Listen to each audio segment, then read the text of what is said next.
Assalamualaikum warahmatullahi taala wabarakatuh. Kami daripada kumpulan ke-6 akan membincangkan mengenai tajuk Turuq At-Tahmul wal Ada'. Bismillahirrahmanirrahim. Assalamualaikum warahmatullahi wabarakatuh. Alhamdulillahirabbil alamin wassalatu wassalamu ala asyrafil anbiya'i wal mursalin wa ala alihi washabihi ajma'in. Baik, hari ini saya akan membentangkan bahagian ta'rif at-tahammul wa ada'. At-tahammul fil lughah huwa al-masdar mushtaq bisyadid al-mim bima'na hamalahu al-am tahmilan. Dalam segi bahasanya, dia adalah masdar mushtaq dengan adanya syaddah di mim yang membawa makna membawanya atau mengandungkannya atau memikul atau membebani sesuatu perkara secara tahmilan, pembawaan lah.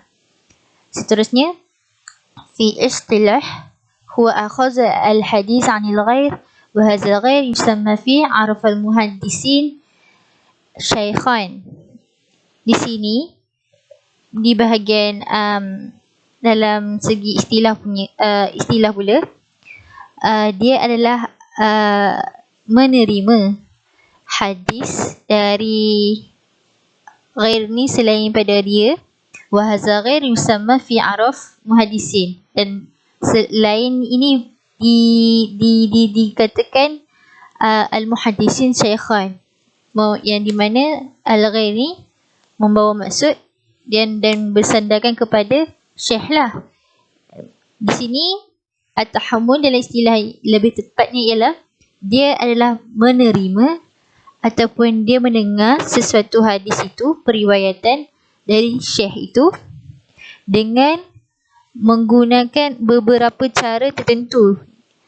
Boleh kita katakan sebagai at-tahammul ini ialah satu proses yang menggunakan kaedah yang khusus bagi mengambil dan menerima sesuatu hadis. Seterusnya pula, al-ada' fil lughah huwa masdar mushtaq min adda iza awsala wa qada. Yuqal adda dinihi ta'diyatu aw qudah. Okey, bagi bahagian adab pula dalam segi bahasanya, adab ini fil lughah, dalam lughah dia ialah menyampaikan. Sepertinya di sinilah dia kata adda, asal kalimah dia ialah adda, yang membawa maksud menyampaikan lah. Fi istilah riwayatu al-hadis ba'da tahammulahu wa i'tahu liman yahmil anhu. Dari segi istilah pula, dia adalah satu periwayatan hadis yang telah disampaikan kepadanya ataupun diberikan kepadanya oleh orang yang menyampaikannya, di mana al-adab ini dia adalah satu proses penyampaian atau kita boleh katakan penyebaran hadis melalui kaedah dikhususkan oleh ulama hadis tersebut kepada penuntut hadis atau muridnya, hasil daripada pembelajaran yang telah dilalui oleh murid itu dari hadis yang disampaikan oleh syekh dia. Mengenai syarat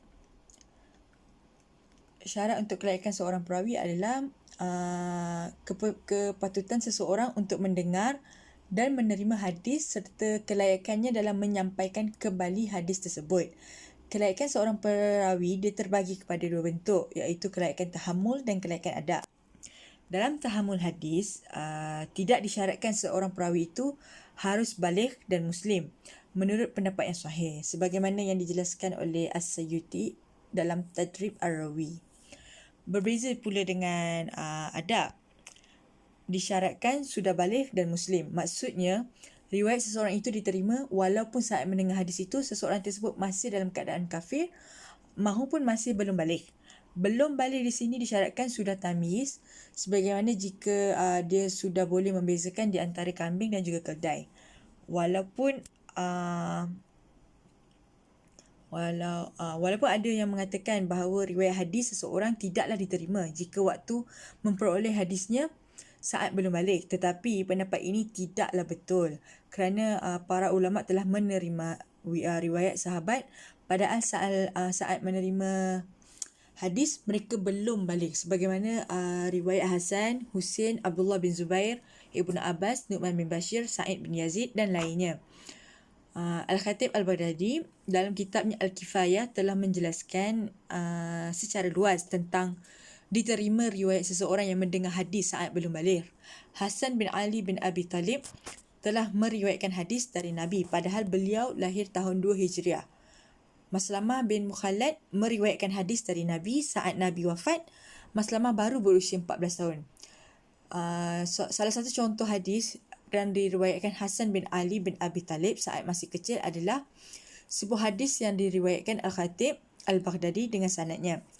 Adapun contoh hadis yang didapatkan perawi saat masih kafir adalah hadis Jabir bin Mut'im. Untuk batasan umur, adakah ada batas umur batasan umur tertentu dalam menerima hadis? Sebahagian ulama mensyaratkan batasan umum usia adalah minimum 5 tahun. Ada pula yang tak membataskannya. Batasnya adalah jika sudah tamyiz, sudah faham jika boleh diajak bicara, boleh menjawab jika ditanya dan bagus pendengarannya. Selain kelayakan tahammul, sebagaimana disebutkan yang telah saya jelaskan tadi, iaitu kelayakan adat seseorang untuk menerima riwayatnya itu sebagaimana syarat hadis makbul, sahih dan atau hasan, iaitu muslim yang baligh, adil dan dhabit. Kita pergi kepada cara pertama mengenai tahammul wal ada' ni. Pada umumnya ulama membahagikan cara penerimaan riwayat hadis ni menjadi 8 cara. Dan daripada 8 cara itu, dalam kalangan sahabat hanya yang pertama sahaja yang digunakan secara umum. Para murid yang berada di sisi guru melayaninya, mendengarnya dan belajar daripadanya. Tak lama kemudian cara yang paling umum digunakan adalah cara 1 dan 2. Okey, apakah cara yang pertama? Cara yang pertama adalah sama' lafzi asyarh, iaitu bentuk seorang guru membacakan hadis sedangkan murid mendengarkannya. Baik pun guru itu membaca dari kitab ataupun dari hafalannya, baik murid hanya mendengarkan atau mencatatkannya juga. Tingkatan untuk cara ini adalah cara tahammul ini merupakan tingkat pertama dalam urutan tahammul hadis. Inilah pendapat daripada kalangan jumhur ulama juga.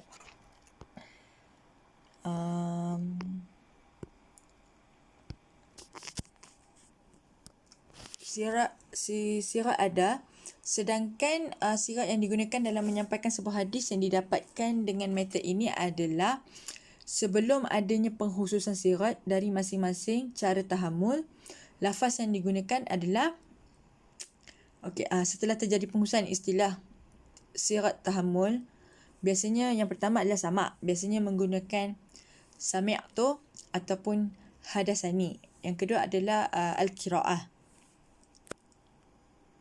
Yang kedua adalah al-qira'ah. Biasanya menggunakan akhbarani.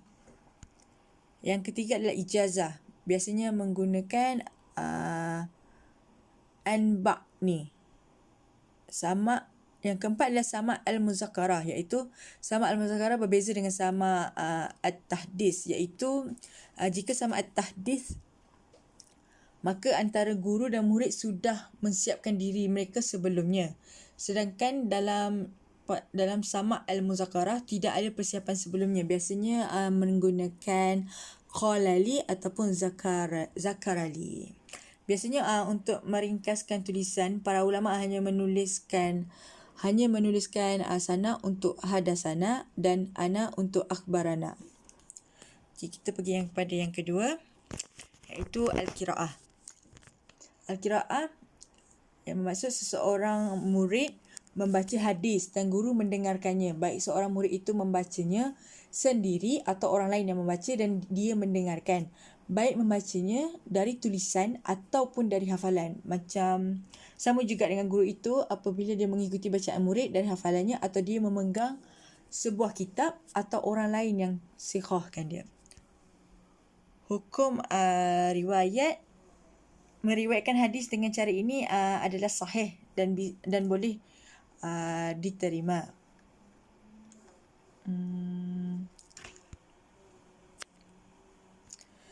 Tingkatan ulama berbeza pendapat tentang tingkatan cara ini dalam 3 pendapat. Yang pertama, sama dengan as-sama, iaitu cara pertama. Ini pendapat Malik, Al-Bukhari, Yahya bin Sa'id, Al-Khatan, Ibnu Uyainah, Az-Zuhri, kebanyakan ulama Hijaz dan Khufah.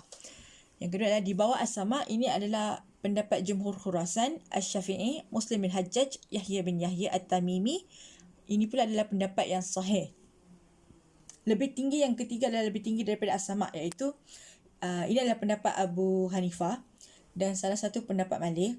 Imam Malik memberikan alasan bahawa jika saja seorang guru salah atau lupa dalam menyampaikan suatu hadis, maka murid tidak boleh membetulkannya.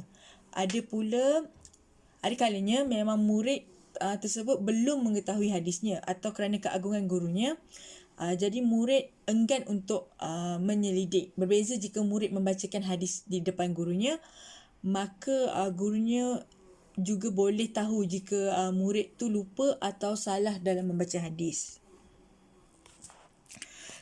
Sirat adab,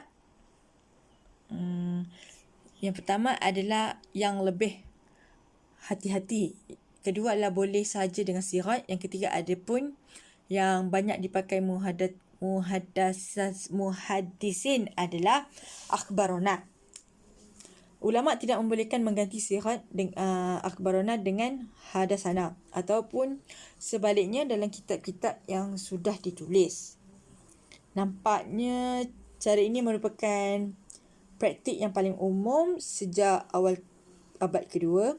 Dalam cara ini, salinan-salinan diberikan oleh guru sendiri kerana banyak dari mereka memiliki jurutulis iaitu khatib atau warak sendiri atau merupakan milik murid yang menyalinnya lebih dahulu dari kitab asli. Bismillahirrahmanirrahim. Pada kali ini saya akan membentangkan tentang Thariq Tahammul wal Ada yang ketiga, iaitu al-ijazah. Maksud ijazah di sini adalah izin. Maksudnya macam seorang syekh ataupun seorang guru ni memberikan tulisannya ataupun lafaznya kepada seseorang untuk menyampaikan hadis atau kitab. Dia punya surat tihar dia, maksudnya cara ataupun bentuknya macam seorang syekh ni mengatakan pada seorang murid dia macam gini: aku mengizinkan engkau untuk menceritakan Sahih Bukhari bagi pihakku. Okay. Seterusnya, rukun ijazah ni ada 4. Yang pertama adalah mujiz wahuwa syekh. Maksudnya orang yang memberi keizinan ataupun ijazah. Syekh itulah sendiri ataupun guru. Yang kedua adalah majaz lahu wahuwa rawi anhu. Yakni orang yang diijazahkan. Maksudnya dia yang akan menceritakan tentang perkara yang telah diijazahkan kepadanya. Yang ketiga adalah majaz bihi. Majaz bihi ni merupakan macam bahan yang diijazahkan. Contohnya kitab. Okay. Yang keempat, sirah. Yakni merupakan ucapan atau kata-kata yang menunjukkan kepada keizinan ataupun macam tunjukkan kata-kata tu macam ijazah seperti ajaztu laka. Okay. Syaratul ijazah hiya tarku kaifiyah izin minasyih. Maksudnya syarat ijazah ni merupakan kaedah ataupun cara macam mana syekh ataupun guru ni memberikan keizinan kepada muridnya atau kepada sesiapa yang beliau ingin ijazahkan. Nauk dia sebenarnya banyak dekat dalam tajuk ijazah ni, tapi dekat sini saya cuma nyatakan 3 je daripada banyak-banyak tu. Okay. Yang pertama adalah al-ijazah min muayyan li muayyan. Maksud dia ijazah daripada seorang guru ataupun syekh kepada yang tertentu dengan sesuatu yang tertentu. kepada yang tertentu di sini maksudnya syekh tu menentukan kepada siapa beliau nak bagi, dan maksud sesuatu yang tertentu dekat sini adalah majazbi dia, maksudnya bahannya. Ijazah ni adalah jenis ijazah yang tertinggi daripada dia punya penyusunan dan ucapannya semua. Contoh ucapan dia, keajas tukar Sahih Bukhari, maksudnya aku mengijazahkan kau Sahih Bukhari. Dekat sini dia punya majaz lahu dia jelas, majaz bi dia pun jelas, siwa dia pun jelas, dan mujiz dia pun jelas. Maksudnya rukunnya cukup. Sebab tu dia berada dekat paling tinggi sekali dalam peringkat nauk ni. Wasani ijazah li muayyan fi ghairi muayyan. Maksudnya yang kedua ni adalah izin untuk orang yang tertentu dalam bentuk yang tak dinyatakan. Contoh ucapannya ialah, aku mengijazahkan kepada kau untuk memberitahu apa yang aku sampaikan kepada kau daripada apa yang kau dengar dariku dan kelas bersamaku. Maksudnya dekat sini seorang guru ataupun syekh ni mengijazahkan kepada seseorang tapi tak dinyatakan secara terperinci dia punya majazbi dia. Macam yang pertama tadi dinyatakan Sahih Bukhari, maksudnya dinyatakan majazbi dia. Tapi yang kedua ni tak dinyatakan dia punya majazbi. Okey. Wasalisa ijazah li ghairi muayyan. Maksud dia dekat sini yang ketiga ni adalah izin untuk yang tak ditentukan. Maksudnya seorang syekh ni memberi izin kepada yang tak ditentukan. Contoh sirahnya adalah ajaztu lil muslimin au lil mawjudin au ajaztu liman qala la ilaha illallah. Maksudnya dekat sini aku mengijazahkan kepada semua muslimin yang ada di sini, atau aku mengijazahkan kepada siapa yang menyebut la ilaha illallah, ataupun aku mengijazahkan siapa yang ada di zaman ni. Contohnya macam gitu. Kiranya dekat sini dia tak tentukan dia punya majazbi, dia tak sebut kitabnya apa, dan dia tak tentukan dia punya majaz lahu, maksudnya dia tak tentukan siapa yang boleh meriwayatkan ni, tapi dia cuma sebut kepada semua muslimin. Maksudnya dia tak spesifikkan lah dia punya majaz lahu dia. Siwa ijazah ni adalah ajaz li fulan au haddasana ijazah au akhbarna ijazah. Maksudnya aku mengijazahkan kepada kau fulan, atau beritahu kami ijazah, atau kabarkan kami ijazah. Kiranya kalau dalam hadis kita kadang-kadang nampak ada perkataan ajazli ataupun sami'ta ataupun haddasana ataupun akhbarna. Ni semua dalam tariqut tahammul wal ada. Okey, ini merupakan jadual untuk lebih kita faham tentang bahagian-bahagian ijazah tadi tu, yang 3 tadi tu. Yang pertama yang ijazah min muayyan li muayyan fi muayyan. Maksudnya semua ada dalam rukun dia tu, semua ada. Tapi ijazah li muayyan fi ghairi muayyan yang tak dinyatakan secara spesifik dia adalah majaz bihi.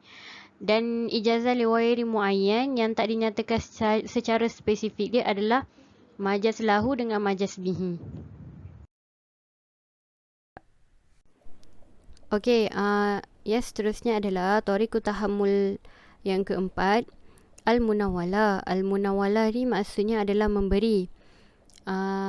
Seorang guru ataupun seorang syekh menyerahkan bahan bertulis kepada seseorang untuk diriwayatkan. Dan munawwalah ni terbahagi kepada 2. Yang pertama, munawwalah bil ijazah, dan yang kedua adalah laisa munawwalah ma'al ijazah. Okey, apa beza dia? Yang pertama ni munawwalah tu disertai dengan keizinan. Maksudnya guru memberikan kitab kepada muridnya dan memberikan keizinan sekali untuk meriwayatkannya. Macam satu gambaran ni, ayyatihi at-talib bi kitab min sima'ihi fayata'ammulhu wa yakul lahu irwi anni hadza. Maksudnya macam guru tu bagi kitab dan mengatakan, kitab ni aku riwayatkan dari guruku, maka sekarang aku riwayatkan daripadaku. Okey, yang kedua ni pula laisa munawwala ma'al ijazah. Yang kedua ni maksud dia seorang guru bagi kitab pada muridnya dan mengatakan riwayat ni daripadaku, dan ini adalah tahap yang paling rendah dalam munawwalah. Okey. Yang kedua ni kiranya dia tak ada cakap macam yang pertama.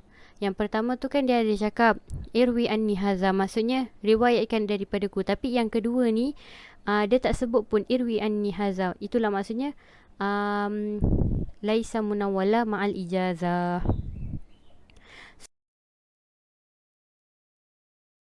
Seterusnya, hukum munawwala dengan ijazah ni adalah dibolehkan untuk meriwayatkan. Tapi kalau hukum tidak munawwalah tanpa ijazah ni tak boleh diriwayatkan menurut pandangan yang sahih. Okey, sewa adaan munawwala. Yang pertama adalah munawwala bil ijazah. Sewa dia adalah nawalna fulan atau nawalna fulan wa ajazana.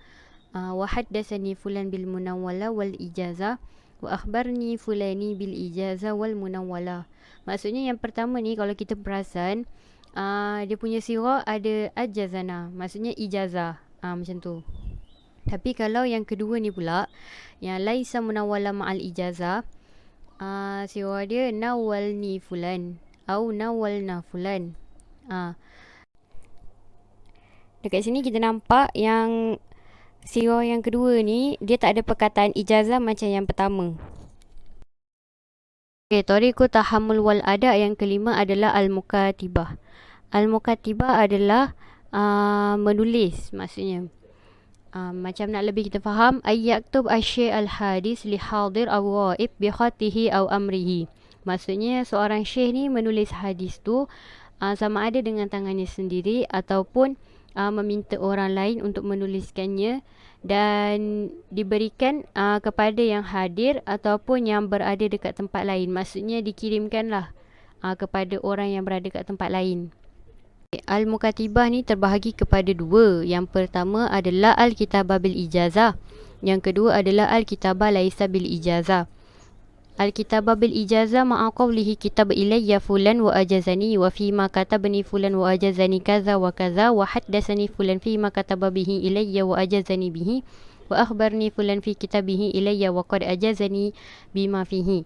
Maksudnya yang pertama ni seorang guru ataupun seorang syekh menulis kitab hadis tu dan memberikan kepada si fulan, lalu mengijazahkannya sekali untuk diriwayatkan.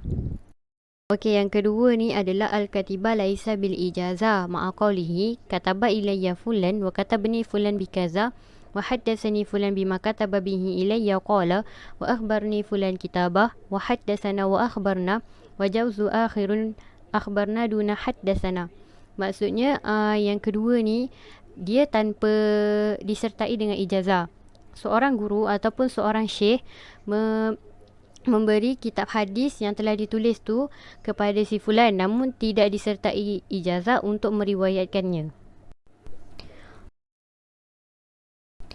Hukum mukatibah yang pertama iaitu al-kitabah bil ijazah, ia boleh diriwayatkan, dan yang kedua yakni al-kitabah laisa bil ijazah, ia tidak boleh diriwayatkan. Namun terdapat juga sebahagian ulama yang meriwayatkan hadis kitabah tanpa ijazah ini. Seterusnya ialah bahagian i'lam. I'lam ialah ilmu syekh talibu bi anna hadha hadis aw kitab sima'hu min fulan min ghairi an ya'zin lahu fi riwayati an. Di mana seorang syekh itu memberitahu tanda-tanda kepada muridnya bahawasanya apa yang dia dengar pada hadis atau kitab yang dia dengar daripada seorang si fulan, dan si fulan tersebut tidak memberi keizinan bagi menyampaikan periwayatan hadis tersebut. Hukmu riwayati bihi. Al-awalan huwa jawaz wa huwa qawlu kathir min ashab hadis wal fiqh usul. Di sini hukum dia dibolehkan kerana ini kebanyakan kata daripada ulama hadis, usul dan juga fiqh. Seterusnya adamu jawaz, iaitu tidak boleh bagi meriwayatkan hadis tersebut. Huwa qawlu ghair wahid min al-muhaddisin wa ghairuhum wa huwa as-sahih li'annahu qad ya'lim al-shaykh أن هذا حديث روايته لكن لا تجوز لخلل فيه. Di sini membawa maksud terdapat seorang ulama dia tidak membenarkan untuk meriwayatkan hadis ini adalah kerana mungkin dia tahu terdapat aib pada perawi atau hadis tersebut dhaif, atau mungkin juga dia tahu batil perawi hadis tersebut, ataupun juga boleh jadi perawi tersebut terputus sanad. Akan tetapi tidak boleh kita untuk mencela ataupun memburukkan hadis dan juga perawinya. Dan ini sir al-ada' anil a'lam. Ini adalah lafaz-lafaz ada' dalam i'lam, iaitu a'lamni fulan wa hadasni fulan bi'a'lam akhbarni fulan bi'a'lam wa nahwu zalik mimma zakirnahu fi sir as-sabiqah. Di sini lafaz-lafaznya iaitu si fulan memberitahu aku ini sekian-sekian, ataupun si fulan itu memberitahu hadis ini sekian-sekian, ataupun si fulan itu memberitahu aku dengan khabar sekian-sekian, dan seterusnya lah seperti yang sebelum ni. ثم الوافية. الوافية هو أن يوافي الشيخ بكتاب عند صحبه أو موته لشخص معين، مثل كأن يقول الشيخ أوصيت لفلان من فلان بكتاب صحيح مسلم وهو أحد رواياتي. Wasiat ialah salah satu cara di mana seorang syekh itu menyampaikan ataupun memberi kepercayaan kepada murid yang dipilih. Mungkin kerana faktor beliau hendak bermusafir, ataupun mungkin disebabkan hampir kepada ajal kematian. Contohnya, berkata seorang syekh, Awsaitu li fulan min fulan bi kitab sahih Muslim wa huwa ahda min riwayati, di mana berkatanya seorang syekh, aku telah mewasiatkan kepada si fulan dan si fulan kitab sahih Muslim, dan dia adalah salah satu periwayatanku. Seterusnya terdapat dua hukum bagi meriwayatkannya, iaitu jawaz wa adam jawaz. Hukmu riwayatu bihi jawaz wa qawlu li ba'd as-salaf wa huwa ghalat li'annahu awsalahu bil kitab wa lam yuwassil lahu bi riwayatihi. Terdapat dua hukum bagi cara ini, di mana yang pertama jawaz lah, iaitu boleh ataupun dibenarkan, kerana ini adalah kata-kata daripada ulama salaf. Akan tetapi qaul ini tidak tepat, kerana li'annahu awsalahu bil kitab, kerana syekh tersebut hanya mewasiatkan kepada murid yang terpilih itu kitabnya sahaja, walam yuwassil lahu bi riwayatihi, dan syekh tersebut tidak mewasiatkan kepada murid yang dipilih itu dengan meriwayatkan hadis-hadis yang dihafal oleh syekh tersebut kepada murid itu. Seterusnya adalah adamu jawaz. Hukum adamu jawaz ialah bermaksud tidak boleh ataupun tidak dibenarkan. Wahuwa as-sawab. Di mana ialah dia qaul ini ialah qaul ataupun pendapat yang benar, yang tepat. Seterusnya sir al-ada' an hazat tariq, di mana manasik ini adalah lafaz-lafaz ada' bagi wasiat ini, iaitu awsu ilayya fulan bil kitab fihi kaza wa kaza wa hadathni fulan fima awsu bihi ilayyi wa akhbarni fulan bil wasiyah wa nahwa zalik min as-sir. Lafaz-lafaz tersebut ialah aku telah mewasiatkan kepada si fulan dengan kitab ini sekian-sekian, dan seterusnya lah, sama saja lafaz-lafaz tersebut, di mana syekh itu memberi lafaz aku telah mewasiatkan ataupun aku telah berwasiatkan kepada si fulan kitab tersebut sekian-sekian.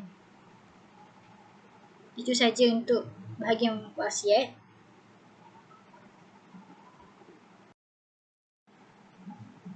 ثم هو أخيرا الوجادة بكسر الواو مصدر وجد وحذف مصدر مولد غير مسموع من العرب أن يجد الطالب أحاديث بخط الشيخ يرويها يعرف الطالب خطه وليس له السمع منه ولا إجازة. Wijadah ini ialah di mana keadaan seseorang pelajar murid itu dia terjumpa hadis-hadis yang terkandung tulisan syekh yang meriwayatkan hadis tersebut.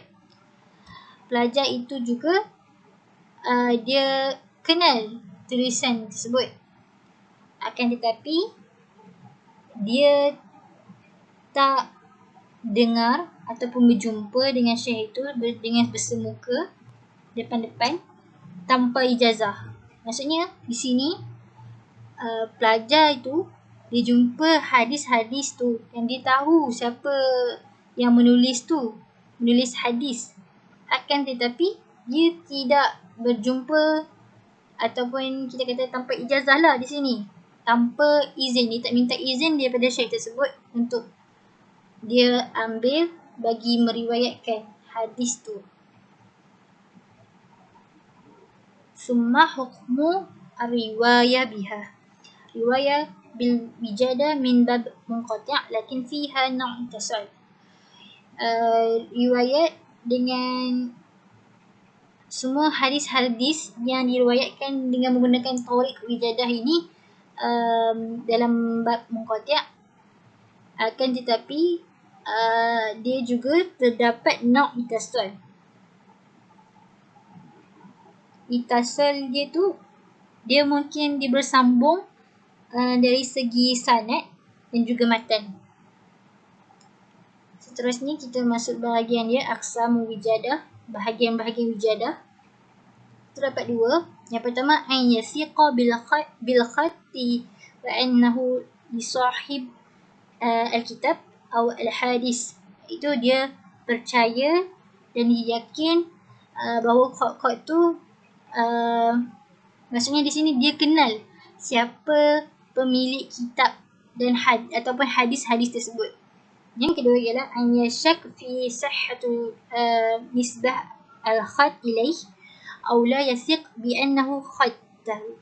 Di sini yang keadaan yang di sini pula, keadaan ini menunjukkan bahawa pelajar tu dia syak pada kesahihan disebabkan khat tu. Maksudnya di sini dia tak tahu siapa yang menulis dan meriwayatkan hadis tu, maka dia tak bersiqah kerana tulisan tersebut.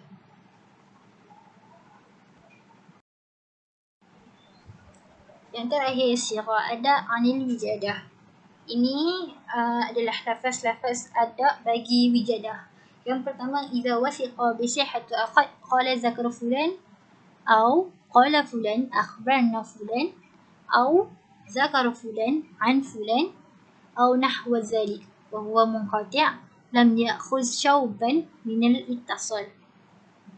Yang pertama, sekiranya dalam keadaan pelajar itu benar-benar siqah dengan kesahihan penulisan tersebut, di mana pelajar tersebut dia tahu siapakah yang menulis hadis-hadis tersebut, maka dia boleh berkata zakara fulan, telah dinyatakan si fulan, atau qala fulan akhbarna fulan, telah berkata si fulan, di mana akhbarna telah dikabarkan kepada kami si fulan, atau zakara fulan an fulan, dinyatakan oleh si fulan dari si fulan, atau nahwa dzalik, dan ataupun sebagainya. Wa huwa munqati' lam ya'khudh syauban min al-ittisal. hadis tersebut merupakan hadis munqati' dan kita tak boleh pakai kerana dia bukanlah dalam hadis-hadis yang bersambung sanad dan juga matan.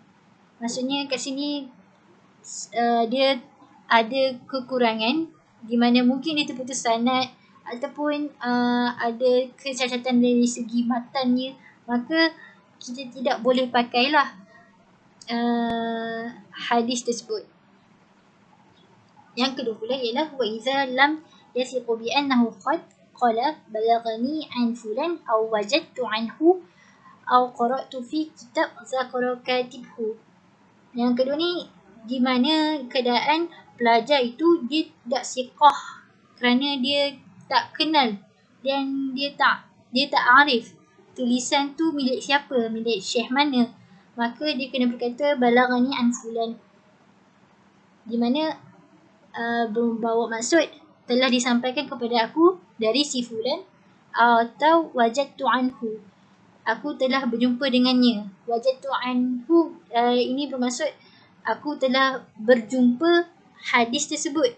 Maksudnya dia jumpa hadis atau kitab tu tapi dia tidak berjumpa dengan katib, iaitu penulis bagi hadis-hadis tersebut. Ataupun dia mesti berkata qara'tu fi kitab zakara katibhu, aku telah membaca dalam kitab yang dinyatakan penulisnya. Yang ketiga, ini daripada qaul Ibn Salah. Qala Ibn Salah, idza arada an yanqul min kitab mansub ila masnaf fala yuqal qala fulan kaza wa kaza.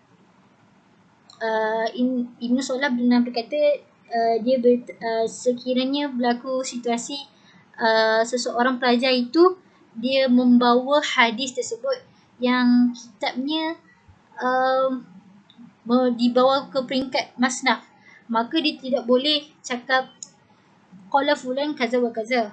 Dia tidak boleh cakap telah berkata si fulan sekian-sekian, illa kecuali izan wasaqa bi sihhatin nasaq, kecuali pelajar tersebut dia benar-benar siqah dengan kesahihan nasaq tersebut, bi anna qabalha, kerana dia dah bertemu dengannya, iaitu syekh tersebutlah, dia telah bertemu dengan penulis hadis tersebut, aw siqah ghairahu bi usul muta'addidah, maksudnya dia benar-benar siqah lah tanpa was-was lagi dengan dasar-dasar lain.